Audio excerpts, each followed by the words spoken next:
The lord. హల్లెలూయా. దేవుని నామానికి మహిమ కలుగును గాక. నేటి దేవుని మాట అనే శీర్షిక కోసం వేచి ఉన్న మీ అందరికీ యేసయ్య శక్తి కలిగిన నామంలో మా వందనాలు తెలియజేస్తూ ఉన్నాం. బాగున్నారా? దేవుని మహాకృప, ఆయన మహా కనికరాన్ని బట్టి ప్రతిరోజు ఈ విధంగా కలుసుకోవడానికి దేవుడు మనకెంతో కృప చూపిస్తూ ఉన్నారు. ఆ గొప్ప దేవునికి మహిమ కలుగును గాక. మరి నేటి దేవుని మాట అనే ఈ శీర్షికలో ఈరోజు దేవుడు మనకివ్వబోతున్న మాటను ఒక్కసారి మనం చూద్దాం. సంఖ్యాకాండము 14వ అధ్యాయము 9వ వచనం మనం చదువుకుందాం. ఆ దేశ ప్రజలకు భయపడకుడి, వారు మనకు ఆహారమగుదురు, వారి నీడ వారి మీద నుండి తొలగిపోయెను, యెహోవా మనకు తోడై ఉన్నాడు, వారికి భయపడకుడనిరి.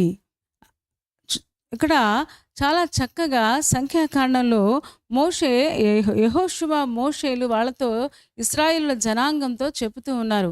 ఏమని చెబుతున్నారంటే, మెట్టుకు మీరు యెహోవా మీద తిరగబడద్దు, వారికి మీరు భయపడద్దు, తిరగబడద్దు, భయపడద్దు అని చెప్పడం మనం చూస్తూ ఉన్నాం. సందర్భం ఏంటి అంటే అదే 13వ అధ్యాయంలో, సంఖ్యాకాండము 13వ అధ్యాయంలో మనం చూడగలిగితే అక్కడ రాయబడిన మాట 31వ వచనం మనం చదువుదామా? అయితే అతనితో కూడా పోయిన ఆ మనుష్యులు, ఆ జనులు మనకంటే బలవంతులు, మనము వారి మీదకి పోజాలమనిరి. ఇక్కడ వీరు వేగు చూడ్డానికి, కనాను దేశం వేగు చూడ్డానికి మోషే 12 మందిని పంపించాడు కదా. గోత్రానికి ఒకళ్ళు చొప్పున వాళ్ళందరూ వెళ్ళారు. అక్కడ పండిన ఆ ఫలాలు తీసుకొని వచ్చారు. తీసుకొని వచ్చిన తర్వాత మరి అక్కడికి ఏం చూసారో అవన్నీ చెప్తారు కదా. వాళ్ళు చెప్పడం మొదలుపెట్టారనమాట.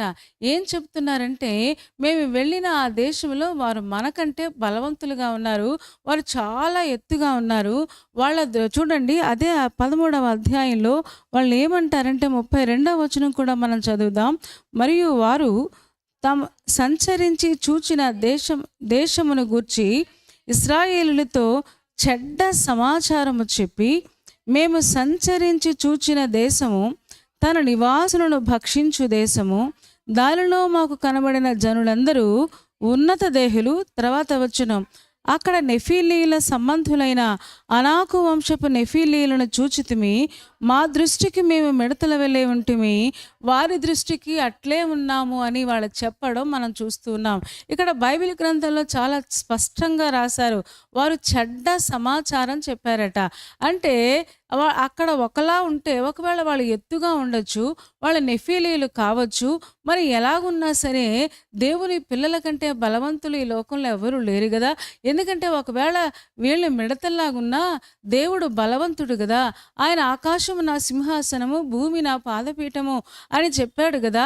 అంత మాత్రమే కాదు, ఇశ్రాయేలు దేశంలో, ఆయన ఐగుప్తు దేశంలో ఇశ్రాయేలుల పక్షంగా ఆయన 10 సూచక క్రియలు, అద్భుతాలు చేసిన గొప్ప దేవుడై ఉన్నాడు కదా.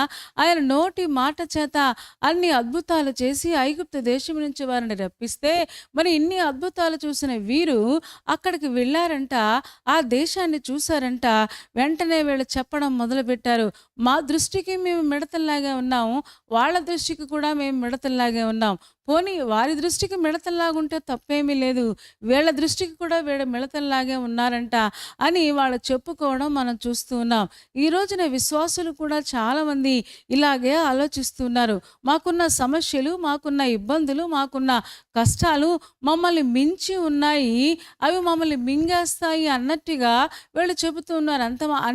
అని ఆలోచిస్తున్నారే తప్ప, గొప్ప దేవుడు మాతో ఉన్నాడు, మేము ప్రార్థన చేస్తే మా జీవితంలో ఆయన ఆశ్చర్య కార్యాలు చేస్తాడు, ఎందుకంటే ఆశ్చర్యకరుడు అనే పేరు ఆయనకు ఉంది కదా అనే విషయాన్ని చాలాసార్లు మరచిపోవడం, అందుకనే కృంగిపోవడం, అందుకనే బాధలోకి వెళ్ళిపోవడం మనం చూస్తూ ఉంటాం. అదే 14వ అధ్యాయము 1వ వచనం మనం చూడగలిగితే, అప్పుడు ఆ సర్వ సమాజము ఎలుగెత్తి కేకలు వేసెను, ప్రజలు ఆ రాత్రి ఎలుగెత్తి ఏడ్చిరి, మరియు ఇశ్రాయేలులందరూ మోషే అహరోనుల పైన సణుగుకున్నారంట. మోషే అహరోనుల మీద సణుగుకున్నారు. ఏమంటే ఎలుగెత్తి ఏడ్చారంట. అసలు వీళ్ళు ఎందుకు ఏడుస్తున్నారు అంటే, వెళ్ళొచ్చిన వాళ్ళేమో చెడ్డ సమాచారం చెప్పడం వల్ల ఆ చెడ్డ సమాచారం విని వీళ్ళ మనసులు కృంగిపోని, ఇంక మన జీవితం ఇంతే, మన కష్టాలు ఇంతే, మన బాధలు ఇంతే, మనం ఇంకా ఆ దేశాన్ని చేరుకోలేము అన్నట్టుగా వీళ్ళు ఏడవడం మొదలుపెట్టారు. ఇక్కడ అందుకనే మోషే అంటున్నాడు, మెట్టుకు మీరు యెహోవా మీద తిరగబడద్దు అంటున్నాడు. ఏమంటే తిరగబడద్దు అంటే అర్థం ఏంటి అంటే, వీళ్ళు ఏడుస్తూనే ఉన్నారు. ఆ రాత్రి అంతా ఏడుస్తూనే ఉన్నారంట. ఇంకా ఆ దేశం వెళ్ళలేదు, ఇంకా వాళ్ళని చూడలేదు. అయినా సమాచారం విని ఏడవడం మొదలుపెట్టారు అంట. ఏమండి ఏడవడం మొదలు పెడితే యెహోషువ, కాలేబులంటారు, మెట్టుకు మీరు యెహోవా మీద తిరగబడద్దు. ఈ రోజున విశ్వాసులు గూడా ఏమంటే తమకున్న బాధలను బట్టి, తమకున్న సమస్యలను బట్టి కొంతమంది ఎప్పుడు చూసినా ఉత్సాహంగా ఉండకుండా, ఆనందంగా ఉండకుండా, ఎప్పుడు చూసినా చాలా ఏడుస్తూ ఉంటారు, వేదనతో ఉంటారు. మొహంలో సంతోషం గాని, ఆనందం గాని కనిపించదు. కనీసం రక్షించబడ్డాము అనే ఆనందం కూడా వారి యొక్క ముఖంలో మనం చూడం. ఎందుకంటే వాళ్ళ హృదయము వాళ్ళ ముఖాన్ని ప్రతిబింబిస్తుంది. Face is the index of the mind అంటారు గదా!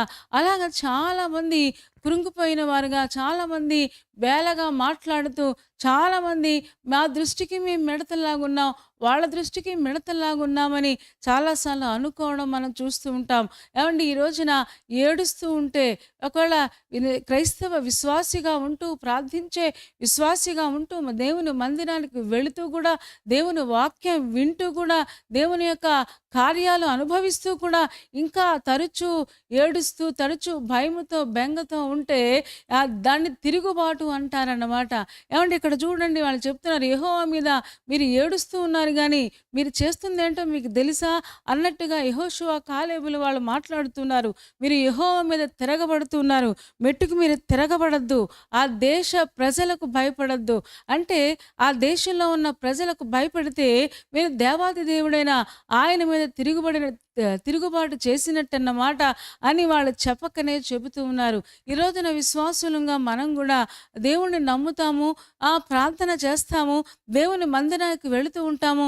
కొన్ని సమస్యలు రాగానే, కొన్ని ఇబ్బందులు రాగానే తెలియకుండానే బంగలోకి, భయంలోకి, కృంగుదలలోనికి వెళ్ళిపోయి దుఃఖముతో మన దినాలు గడుపుతూ ఉంటాము. ఈ రోజున అలాంటి వారు ఎవరైనా ఉంటే ఒక్కసారి దేవుడు చేసిన మేలులన్నీ జ్ఞాపకం చేసుకోండి. ఎన్నో మరణకరమైన అపాయాలు మన మీదకు వచ్చినప్పుడు రక్షించిన దేవుడు ఇప్పుడు రక్షించడా? ఎన్నోసార్లు ఇశ్రాయేలుల జీవితంలో ఐగుప్తీయులు వచ్చి తరిమేస్తూ ఉన్నప్పుడు, లేకపోతే చుట్టుపక్కల ఉన్న దేశాల వాళ్ళు ఇబ్బంది పెడుతున్నప్పుడు పగలు మేఘస్తంభముగా, రాత్రి అగ్నిస్తంభముగా ఉండి దేవుడు వారిని కాపాడలేదా? దేవుడు వారిని రక్షించలేదా?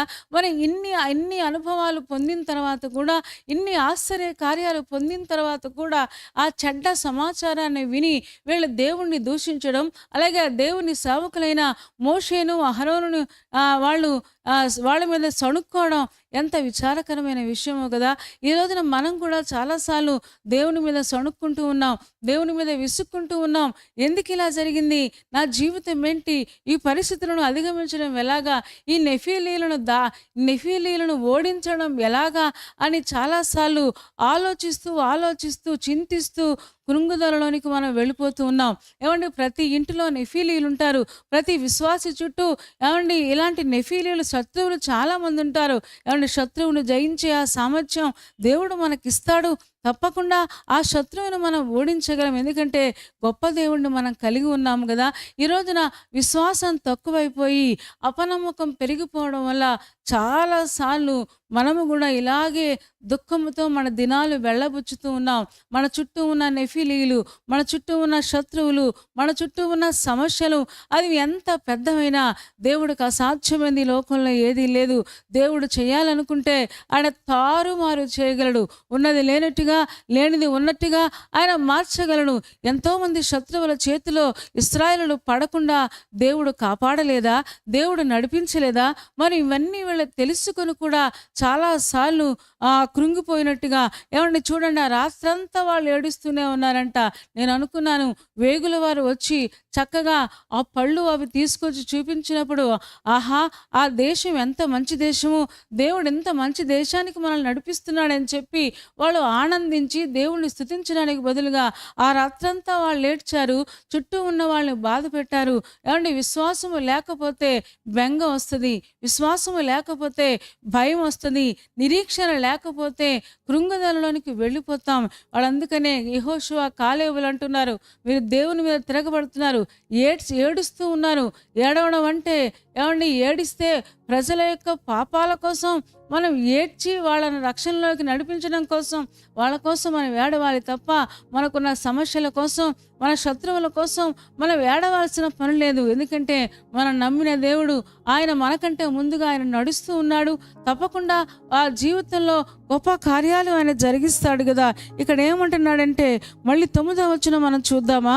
మెట్టుకు మీరు యెహోవా మీద తిరగబడుకుడి, ఆ దేశ ప్రజలకు భయపడుకుడి, వారు మనకు ఆహారమగుదురు, వారి నీడ వారి మీద నుండి తొలగిపోయిను, యెహోవా మనకు తోడై ఉన్నాడు, వారికి భయపడకుడి అని చెప్పడం మనం చూస్తూ ఉన్నాం.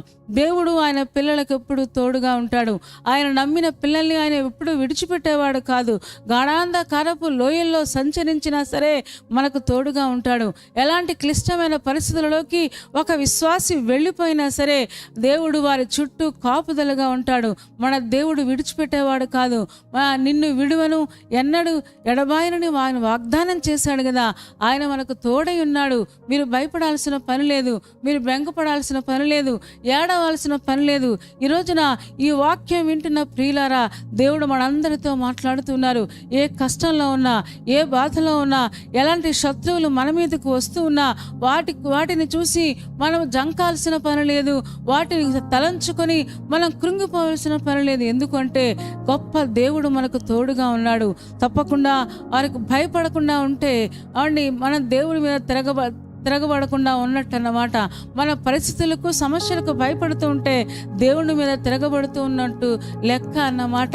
ఈ రోజున దేవుడు మనకు అదే చెప్తున్నాడు. మనం భయపడాల్సిన పని లేదు. గొప్ప దేవుడు అగ్ని స్తంభముగా, ఆ రోజున వారికి ఎలాగైతే మేఘ స్తంభముగా తోడుగా ఉండి నడిపించాడో ఈ రోజున మనకు కూడా అలాగే నడిపిస్తాడు. ఇంతవరకు మనల్ని విడిచిపెట్టలేదు, ఇక ముందు కూడా ఆయన విడిచిపెట్టాడు. దేవుడు మనకు తోడుగా ఉన్నాడు. ఆ ధైర్యముతో ప్రతి విధమైన బెంగ నుంచి, భయం నుంచి మనం విడుదల పొందిన వారమే సంతోషంగా ఆయనను సేవించుదుముగాక. తలలు వంచండి, కళ్ళు మూసుకోండి, చిన్న మాట ప్రార్థన చేద్దాం. పరిశుద్ధుడా, ప్రేమ కలిగిన మా తండ్రి, నీ పాదాలకు మరొక్కసారి వందనాలు, స్తోత్రాలు చెల్లిస్తూ ఉన్నాం. నువ్వెంత మంచి దేవుడవు నాయన తండ్రి. నీ పిల్లలైన ఇశ్రాయేలు ప్రజలను పాలు తేనెలు ప్రవహించే దేశంలోనికి చక్కగా ఎన్నో పోరాటాల మధ్యలో, ఎంతోమంది శత్రువుల మధ్యలో నుంచి వారిని చక్కగా మీరు నడిపిస్తూ ఉన్నారు. ఏమైనా ఈ విషయాలన్నీ మర్చిపోయి వాళ్ళ మళ్ళీ ఏడుస్తూ ఉన్నట్లుగా, మళ్ళీ బెంగపడుతూ ఉన్నట్లుగా మేము చూస్తూ ఉన్నాం.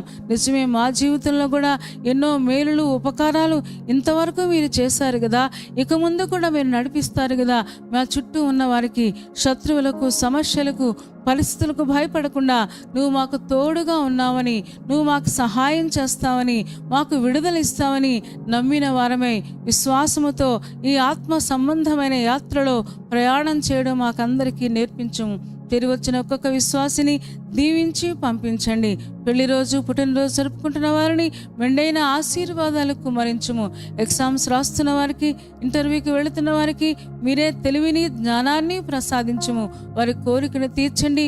బలహీనంగా ఉన్న వారిని ముట్టి సంపూర్ణ స్వస్థత, విడుదల మీరు దయచేయము. యేసయ్య శక్తి కలిగిన నామములో ప్రార్థించి వేడుకొనుచున్నాము తండ్రి. ఆమేన్. ఆమేన్ చెప్పారు కదా అందరూ. చాలా సంతోషం. చాలా ఓపికగా, శ్రద్ధగా దేవుని యొక్క వాక్యాన్ని మీరు వింటూ ఉన్నారు. మిమ్మల్ని బట్టి మేము చాలా సంతోషిస్తూ ఉన్నాం. కార్యక్రమం మీకు నచ్చితే లైక్ చేయండి, షేర్ చేయండి. ఇంకా ఈ ఛానల్ని సబ్స్క్రైబ్ చేసుకోకపోతే డాక్టర్ స్పర్ధన్ యూట్యూబ్ ఛానల్ని సబ్స్క్రైబ్ చేసుకోండి. తద్వారా నోటిఫికేషన్స్ అన్నీ మీకు వస్తాయి. మా కార్యక్రమాలన్నీ మీరు చూడవచ్చు. సరేనా అండి? దేవుని చిత్తమైతే మరలా రేపు ఉదయం మళ్ళీ కలుసుకుందాం. అప్పటి వరకు దేవుని మహాకృప మనందరికీ తోడే ఉండును గాక. ఆమేన్, ఆమేన్.